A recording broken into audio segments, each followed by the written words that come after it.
Welcome to our online video series, Reading Hope in Trying Times. Our guest today is Jonathan Wilson-Hartgrove. Jonathan is a celebrated spiritual writer and sought-after speaker. A native of North Carolina, he's a graduate of Eastern University and Duke Divinity School. In 2003, Jonathan and his wife Leah founded Rupa House, a house of hospitality where the formerly homeless share community with the formerly housed. Jonathan directs the School for Conversion, a popular education center that works to make surprising friendships possible. And he's also an associate minister at the historically black church, St. John's Missionary Baptist Church.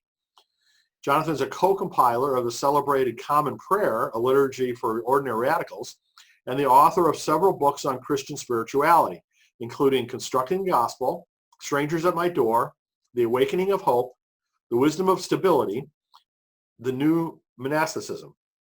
He's also co-author with Reverend Dr. William Barber II of The Third Reconstruction, Moral Mondays, Fusion Politics, and the Rise of a New Justice Movement. Jonathan's also a leader in the Red Letter Christian Movement and the Poor People's Campaign. He's given lectures at dozens of universities and seminaries, including Calvin College, MIT, Duke, Yale, Princeton, Wake Forest, St. John's, DePaul, and Baylor. So it's a pleasure to have you with us today, Jonathan. Thanks very much for joining us. Good to connect. So perhaps we can start by you sharing your thoughts on this whole coronavirus crisis and, how you've been coping with it. Well, we're all learning to live in a whole new world. And one of the things I've reflected on over the last few weeks, we've been on stay-at-home orders here in North Carolina for a couple of weeks, is just how increasingly this is going to become an experience that the whole world shares. I mean, we have some things that are all in common, of course, but it's a rare thing in the world, I think, to have a crisis of this magnitude that literally everyone has to learn how to deal with. And in that sense, I think it's a opportunity for us to remember that we're all in this together. During the Cold War, when, of course, the potential for a nuclear disaster, in particular in the conflict between the U.S. and Russia, was very palpable and real around the Cuban Missile Crisis and other things. There was a secret exchange that we now know about between President John F. Kennedy and Nikita Khrushchev, where they began to talk to one another about the implications that that crisis could have for the whole world. And I've read through that correspondence, and one of the things that's striking about it is that Kennedy and Khrushchev actually came together on a biblical image to frame their conversation with one another. They started talking about it in terms of Noah's Ark, and that as an image of the fact that we're all in the same boat. And I think people are feeling that now, that this pandemic has made it clear that we are all in the same boat. And while we're, struggling with and learning to practice various degrees of distancing and isolation, we're doing it, I think, in a strong sense of solidarity that, that there is something that's impacting all of us. And so I think it gives us a chance to deal with both the deeply personal and spiritual dynamics of something that's universally human like that, but also to address the structural issues that some of which have exacerbated this reality in some parts of the world, and I think everywhere, that make it weigh more heavily on some people than others. Those are justice issues that I think people of faith always have to be concerned about. So that's some of what I've been thinking. So I'm sure the travel restrictions have been terribly disruptive for your speaking schedule. Have you been able to transition a fair amount of that online, or how have you been dealing with that? Yeah. So one thing I do regularly is travel and connect with folks in other places. The other thing I do here with the School for Conversion where I work is we regularly gather people, as you do with your conferences and seminars, and so a lot of things that were on the calendar through this summer have been canceled. Some of those things have gone virtual, and I think we're learning to use these sort of medium, to connect. But I think we also deal with loss and with the reality of, you know, you can't replace everything, right? Something this disruptive has to make us reevaluate where we are and what we're doing. So I've been doing that just like everybody else. Wonderful. So one of the things that we've been discussing through this series has been the ways that God has helped us through previous challenging times in our lives. So is there some of that you'd like to share with us? Yeah, it's been interesting to process this at home, both with kids and with my wife and the other adults we live in household with. We live in a hospitality house, so it's our family and other adults living here. And for the kids, it was a pretty hard realization that, wait a second, this, first of all, it meant no school, which was exciting. It's like a snow day. That's always exciting. But then it's, oh, hold on. We have to stay at home. We can't go anywhere, and we don't know how long this is going to last. That was kind of the shocking realization, particularly for our younger kids. And as we processed that, I remember early on, a few weeks ago, laying down in bed one night and talking with Leah, my wife, and recognizing that we both felt very similarly to how we had felt in 2003. We were part of a Christian peacemaker team in 2003 when another crisis was happening. At that time, it was a crisis initiated by the leadership of our country, the war in Iraq, the war which many people now consider a mistake, but at that time, the United States had been called to support the decision of George W. Bush to go to war. And we were part of this group that was there and that went into Iraq to be with the people of Iraq as they were being bombed. And as we went in, we didn't know how long we were going to be there or whether we were going to survive it. And in many ways, as we began this time of stay at home and sort of going together with everyone else into sort of facing what this pandemic is going to mean for all of us, we were remembering that time and remembering how we learned to trust God when everything that we normally think about planning and what's going to happen and where we'll be 2 weeks from now or a month from now is sort of out the window. And I think those are the kind of walking with God up to the Red Sea sort of moments. And you don't know what the way forward may look like, but our faith tradition teaches us about a God who can make a way out of no way. And so part of faith is learning that way is revealed as we walk it. And I think that's very much the kind of situation we're in right now. Well, that had to have been a life-changing, amazing experience for you over there in Iraq at that point in time. Are there any particular experiences from that you'd like to share with us? Well, I think it has been a kind of foundational faith event, certainly for our family. And in many ways, it taught us that in times of crisis and in times of uncertainty, prayer brings us to a center where we can know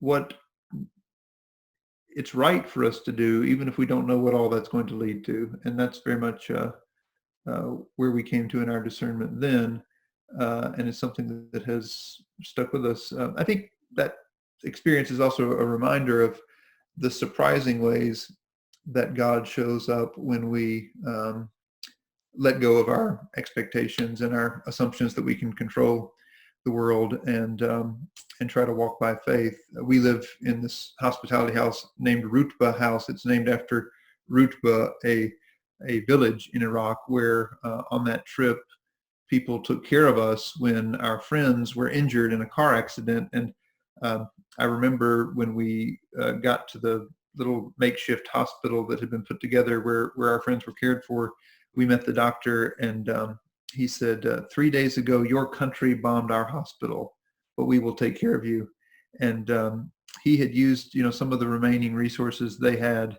You can think about this today, in terms of hospitals not having enough materials. I mean, they were in a crisis for a different reason, but their hospital had been bombed, and it was, still smoking there on the edge of town.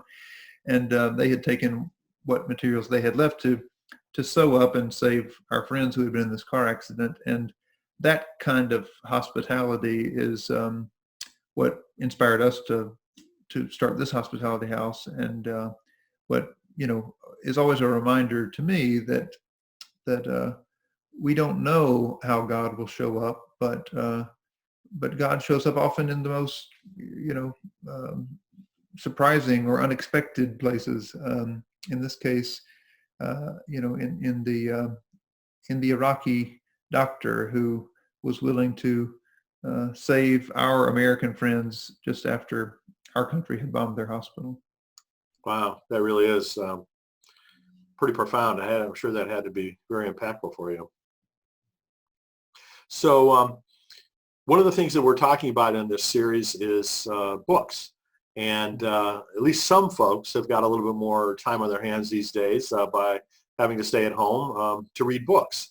So are there any of the ones that you've written in particular, or other ones that have been helpful for you through this time that you'd like to share with folks? Yeah, I've been talking with a lot of folks about, if there's sort of two callings right now, right? And it has a lot to do with the preparation and the path people had before the crisis. There's the people who are on the front lines in healthcare and frankly in lots of kinds of service work, who are taking risks every day and working a lot harder than they normally do. And then there are a whole lot of people for whom staying at home and staying isolated is really the challenging call. Those are probably the people who have more time to read, frankly. Exactly. And, I've been talking to some folks about how I think the ancient monastic wisdom is actually particularly helpful in this case, because the monastic tradition in the West begins with people who lived in isolation for an extended period of time in order to draw closer to God, and as they learned, in order to become better able to live in community. That's sort of the tradition of the desert monasticism. And one of the things they learn in that story in the third, fourth, into the 5th century is that a rhythm of life is very important. So I did a liturgy that's based on the kind of rhythm of prayer that comes out of that tradition. It's called Common Prayer. And it's been great to connect with people who are using that. Lots of people are doing these kind of Zoom and Facebook Live and other to gather with other people to pray the morning and midday and evening offices that are in that resource. If people have these devices here, whether it's Apple or an Android, you can go to the website of School for Conversion where I work, and we have free download versions of the iPhone and Android apps that have those prayers on them. But that all comes out of a book called Common Prayer, A Liturgy for Ordinary Radicals. And that's really a contemporary tool for practicing the rhythm of prayer and work that grew out of that experience of isolation that the early desert tradition had. So that would be one. Another piece I wrote that might be good for reflection when you're having to stay put is a book called The Wisdom of Stability. It's all about what the monastic tradition has taught over the years about the kind of spiritual work that can happen when we stay in one place, which is a vow that Benedictines make. And so Benedictines in particular have reflected a lot on what that means. I reflected on the life that we've lived here in a particular neighborhood over a couple of decades, several years ago when I wrote that book and was sort of in conversation with Benedictines through the centuries. So maybe that might be helpful to someone right now too. On the other side of the sort of, personal and soul work that has to be done. I hope we also are all taking time to pay attention to the way that this pandemic is laying bare the injustices in our world. The way in which the people we're now regularly referring to in the news and in conversation as the essential workers are precisely the workers who have for years now been asking for a living wage and been denied by their employers and by their representatives in government. And so I would also recommend reading and reflecting on the prophetic tradition that compels us to be about working for justice, especially in the midst of these kinds of crises where the poor and marginalized often suffer the most. And I have a book called Revolution of Values that's about what our values are in public life, and particularly in this election year. I would encourage people to read and reflect on that. Revolution of Values, Reclaiming Faith, a public faith for the common good. Well, that sounds excellent and very appropriate for folks to read. One of my other interviews was with Kathleen Norris, who wrote The Cloister Walk. And so she was also reflecting on the values that she learned, from that experience that are applicable for today. Yeah. Dear sister and a beautiful writer, we have a common monastic home at St. John's University, St. John's Abbey in Minnesota. So we spent some time together there. Oh, I didn't realize that that was where you were at too. Yeah, I mean, it's many of us have, spiritual guides and mentors there and connect there occasionally. I'm down here in North Carolina normally, but St. John's is in Minnesota. Yeah. Sure. Yeah, no, Kathleen just loves that facility up there and the people. That's a wonderful place. Well, Jonathan, I want to say thank you. It's really great to establish a new connection with you. I appreciate all the work that you've done, and really thank you for spending some time with us today. Well, bless you. It's good to be with you and your community that you're assembling here in the interwebs. All right. Thanks so much, Jonathan. Take care.